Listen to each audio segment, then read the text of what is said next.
Beginning today, July 1st, 2023, Florida residents will be able to concealed carry firearms in public without any training or background checks.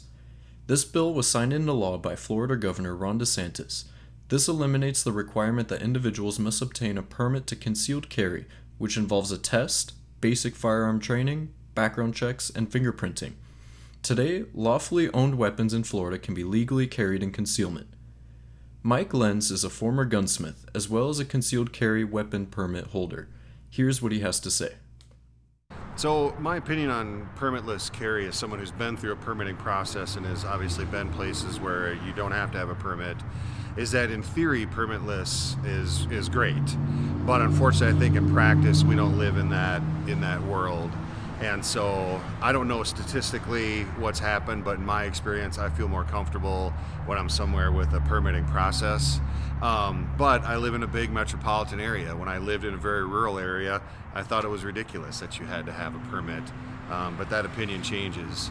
I do think it does get to the heart of the Second Amendment, and people often confuse this idea of that we're talking about a militia, and really we're not. We're talking about that, hey, you're a country, you're going to have a militia, you need the right to defend yourself. And specifically they're talking about the right to defend yourself from troops that could be quartered in your home, or people who could come take your things to use in the military. This idea of self-defense is something that was innate, that in the 1776 you're not going to call the sheriff to come and get you. So I think in theory I think it's great, but I think in practice permitting is often better. With this new controversial law in place, there's an ongoing debate about the bill worsening gun violence in the state of Florida.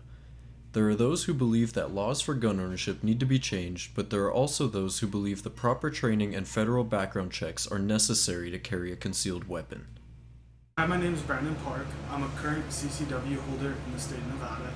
I believe that prior to getting a CCW, you should have a thorough background check, training to use the gun, because you should know how to use it before you even get a CCW, and you should get your fingerprint scanned in case you do anything bad. If you would like more information about Florida's permitless carry law, visit the Florida Senate Bill Summaries website.